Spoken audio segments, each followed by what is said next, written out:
Today we're going to talk all about wedding planners. So what do they actually do? What are their responsibilities? How much do they cost? Whether you actually need one, and if you aren't going to hire one, what you need to do.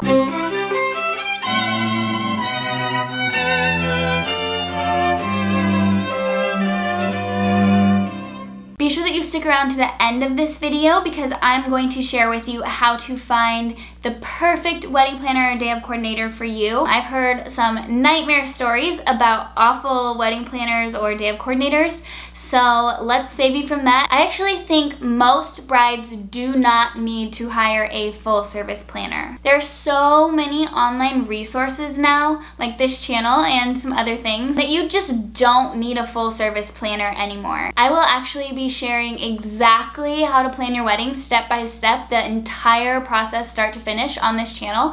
So be sure that you're subscribed. Before you make the decision as to whether you need to hire a wedding planner or not, I think that it's important that you know exactly what they do. A wedding planner is going to be your main source of coordination and organization in your planning process. This is extremely helpful if you're just not an organized person or you just have too much going on. A great wedding planner will keep you on your budget and also on your wedding planning timeline. So if you know these are kind of weak points in your day-to-day life, then a wedding planner can actually be a super great resource for you. They have amazing connections.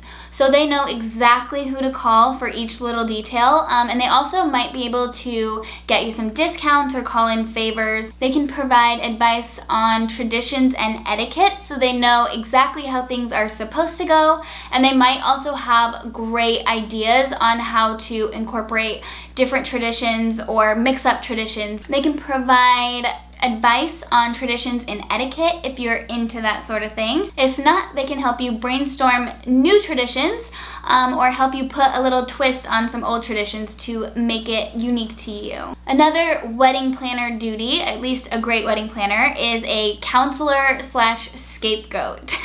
They can be great for a little third person perspective and help you brainstorm ideas on solving little family dramas or friend dramas or just any wedding planning drama that comes up. And they are really great if you need an excuse to not incorporate something that someone is pushing you to. You can just say, oh, my wedding planner said I can't do that. Even if you don't have a wedding planner, you can use that. Your wedding planner can also be your spokesperson if you need someone to pipe down on their opinions in your planning process.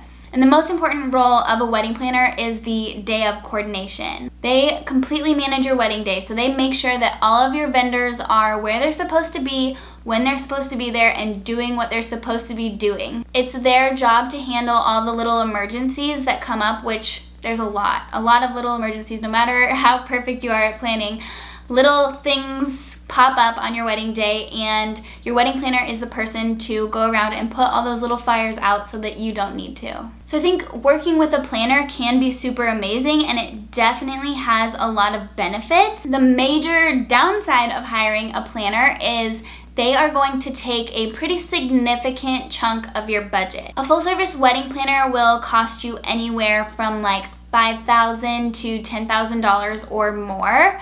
So especially if you have a smaller budget, that can be a significant portion. So like I mentioned at the beginning, I don't actually think that every single bride needs a full service wedding planner. I think that there is a lot of cases where that money is much better spent on the actual wedding details. But I think that there are two cases that you should hire a full service wedding planner, and that is if you have a wedding budget of over $40,000. At this level of budget, the cost of a wedding planner isn't going to be such a huge impact on your total budget, and I think that the benefits of hiring one, especially when you're spending that kind of money, definitely outweigh the costs. If you're just not that into the whole wedding planning thing, or you're super busy, then I think that it's really important to hire somebody who can manage this whole process for you and make it as easy and stress-free as possible.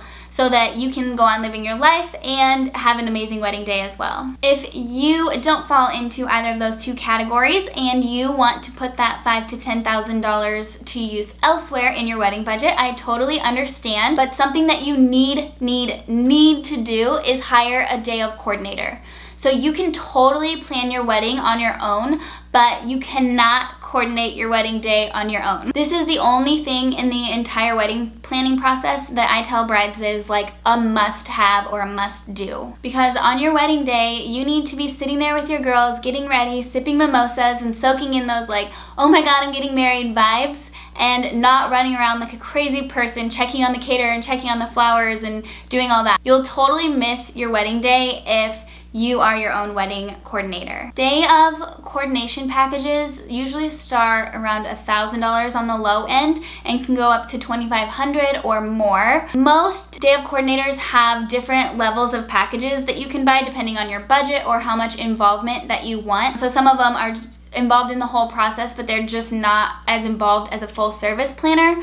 And some of them only do the day of stuff or the week of leading up. I think that it can be really nice to have someone who will check in with you, make sure you're sticking on your timeline, and someone who can give you vendor recommendations as well, and someone who can just help you tie up all those loose ends in the last few weeks leading up to your wedding. It's so nice to have the reassurance that you're like not forgetting something major. I think there's so many brides in those last couple weeks that are just totally freaking out, like, oh my god, going through their checklist. Did I do this? Did I do this? Oh my gosh, what am I forgetting? But hiring a day of coordinator, they'll walk you through, make sure that you got everything done that you need to get done so that you can focus on being an amazing bride and enjoying your wedding day. It's so nice to have someone running the show. I think you'll feel so much better, and that's why I say this is a total must-have. So once you decide which route you want to go, whether it's a full service planner or just a day of coordinator, it's super important that you get started on this ASAP. I'm going to put a link to a PDF in the description below that has all of the questions that you need to ask when you're interviewing your day of coordinator / wedding planner. So be sure that you download that and bring it with you to your interviews so that you can be sure that you ask them all the right questions. That also will have a contract checklist. So before you sign the contract, you can go through and make sure that you are completely covered. If you still aren't sure which route is right for you, you can totally go and start interviewing full service planners and day of coordinators. Some people offer both services, and start to get a feel for what they do and what you might need, and then make the decision on who you're going to hire. So please let me know if you have any questions at all about wedding planners or day of coordinators in the comments below. Give this video a big thumbs up if it was helpful at all. Also be sure that you are subscribed so that you don't miss any of my upcoming videos that are going to walk you through each step of the wedding planning process, whether you hire a planner or not. Especially if you don't want to miss this. So be sure that you're subscribed, and we'll see you next time. Happy planning!